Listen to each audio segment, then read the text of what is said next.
আসসালামু আলাইকুম, সবাই কেমন আছেন? আশা করছি সবাই ভালো আছেন। পজিটিভ চিন্তা পজিটিভ চিন্তা করার মানুষগুলা সবসময় কোনো না কোনো দিক থেকে জিতে যায়।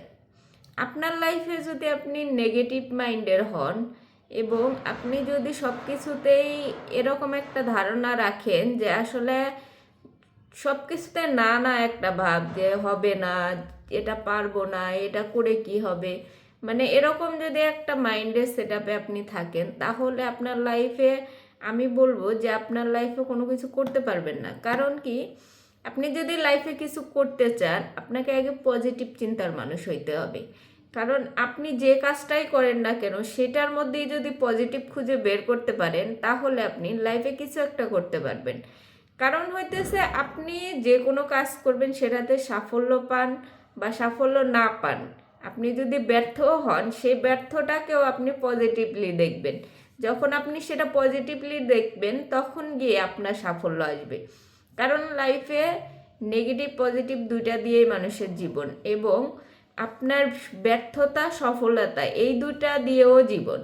সবসময় যে আপনি সফল হবেন, আপনি আপনার এফোর্ট পুরা দিতেছেন, আপনি আপনার দিক থেকে পুরা চেষ্টা করতেছেন যে কোনো একটা কাজের জন্য, সফলতা পাওয়ার জন্য, কিন্তু আপনি ব্যর্থ হবেন এমন না যে আপনি একবারেই সফল হয়ে যাবেন বা 5বারেই সফল হবেন, বা এমন হতে পারে 10বার 20বার, আপনি 100বারের পরে গিয়ে সফলতা পাইবেন। কিন্তু আপনি যদি 5বার করে হয়রান হয়ে যান, নেগেটিভ চিন্তা মাথায় এনে ফেলেন যে আর হবে না, এত ব্যর্থ হইতেছি, এরপরে আর কি করব, মানে মাইন্ডটাকে এমনভাবে সেট আপ করেন যে সফলতা একদিন আসবেই, সফলতার জন্য আমাকে ধৈর্য ধরতে হবে এবং নিজের যে প্যাশনটা, এটা কাজে লাগাতে হবে। আপনি যে কাজটাই করেন না কেন, যেটার পিছনে ছুটেন না কেন, সেই কাজটাকে নিজের মন থেকে করতে হবে এবং নিজের প্যাশন থেকে করতে হবে, যে আমি এই কাজটা করতে পছন্দ করতেছি এবং এই কাজটা আমার দ্বারা হবে, এবং আজ না হোক কাল হোক হবে। এই এই উপলব্ধি যার থাকবে, তার সফলতা কোনো না কোনো দিক থেকে আল্লাপাক দিয়ে দিবে। কিন্তু আপনি যদি সেই কাজটা নিজের মন থেকে না করেন, আপনি যদি হেলাই ফেলাই করেন আর চিন্তা করেন যে দূর এগুলো দিয়ে কী হবে, জীবনে এগুলো কিছু করতে পারবো না, মানে পারবো না জিনিসটা বা হবে না জিনিসটা যখন আপনার মাথার ভিতরে থাকবে, তখন আপনি কখনোই সফলতার দিকে এগিয়ে যেতে পারবেন না। কারণ সফলতার দিকে এগিয়ে যেতে হলে আগে ব্যর্থতাকে সাথে নিয়ে চলতে হবে, কারণ ব্যর্থতা আপনার লাইফে থাকবেই।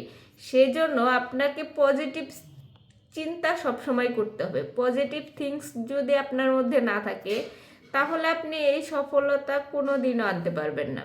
তো পজিটিভ দিক সব সময় বিবেচনায় রাখবেন, সব সময় মনে রাখবেন যে আল্লাহ যা করে ভালোর জন্য করে, আল্লাহ পাক যেটাই করবেন ভালোর জন্যই করবেন। আর আমি যদি ব্যর্থ হই, সেই ব্যর্থতাটাও আল্লাহ পাকই দিচ্ছে, আর যদি সফলতা হইতাম, সেই সফলতাটাও আল্লাহ পাকই দিত। এখন ধরেন আপনি একটা জবের ইন্টারভিউর জন্য গেলেন, সেখানে লোক নেবে 3জন, আর আপনারা ইন্টারভিউ দিলেন 100জন। এখন আপনি এখন যদি আপনার ওইখানে চাকরিটা না হয়, তাহলে আপনি মন খারাপ করতেছেন। কিন্তু আপনি একটাবার চিন্তা করেন, সেখানে আরও 97জন আছে যারা কিনা চাকরি পায় নাই। তো আপনি চিন্তা করতে পারেন যে আলহামদুলিল্লাহ, আমি এই এই জায়গা থেকে যদি আমি সিলেক্ট হইতাম, হয়তো এখানে আমার রিজিক নাই, সেই জন্য আমি সিলেক্ট হই নাই।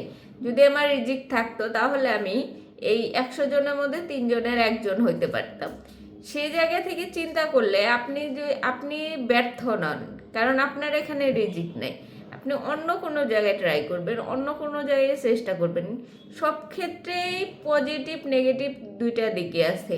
এখন যদি আপনার চাকরিটাও হয়ে যেত, তাহলে আপনি কি বলতেন যে আমার রিজিকে আছে? এরকম না যে এই 197জনের মধ্যে 3জন যে জব পাইছে, তার মধ্যে যদি আপনার নামটা থাকে, তাহলে এটা আলহামদুলিল্লাহ বলতে হবে যে আমার রিজিক এই জায়গায় ছিল, যার কারণে আমার জবটা হয়েছে। এখন যদি আমার রিজিক না থাকতো, আমি ওই 97জনের মধ্যে থাকতে পারতাম। তো সব কিছুতেই একটা পজিটিভ দিক বের করে সেটাকে মেনে নেওয়া উচিত।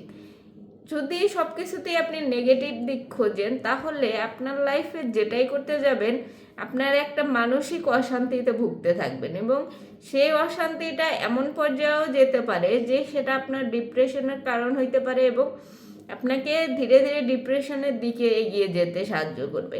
সেই জন্য সবসময় পজিটিভ চিন্তা করেন, পজিটিভ থাকার চেষ্টা করেন, এবং নেগেটিভ যে থটসগুলা এগুলাকে ইগনোর করার চেষ্টা করেন। মনে করেন যে আল্লাহ যা করে ভালোর জন্য করে, আর ব্যর্থতা সফলতা সব ক্ষেত্রেই আছে। সেদিক থেকে চিন্তা করলে মানুষ এর থেকে অনেক কষ্টে থাকে। আপনি যে পর্যায়ে আছেন সেখান থেকে মানুষ আরও কষ্টে থাকে। তো সেই দিক থেকে বিবেচনা করলে যে আপনার থেকে হয়তো আরও কষ্টের মানুষ আছে এবং আপনি তাদের থেকে বেটার আছেন, আপনি আপনার থেকে যে বেটার আছে তাদের দিকে তাকিয়ে লাভ নেই, কারণ তাদের রিজিক তারা ভোগ করতেছে, আপনার রিজিক আপনি ভোগ করতেছেন, এবং আপনার নিচে যারা আছে তাদের রিজিক যতটুকু তারা ততটুকু পাইতেছে। তো সেই জায়গা থেকে যাই হোক না কেন লাইফে সবসময় পজিটিভ থাকার চেষ্টা করবেন। তো সবাই ভালো থাকেন, সুস্থ থাকেন, আল্লাহ হাফেজ।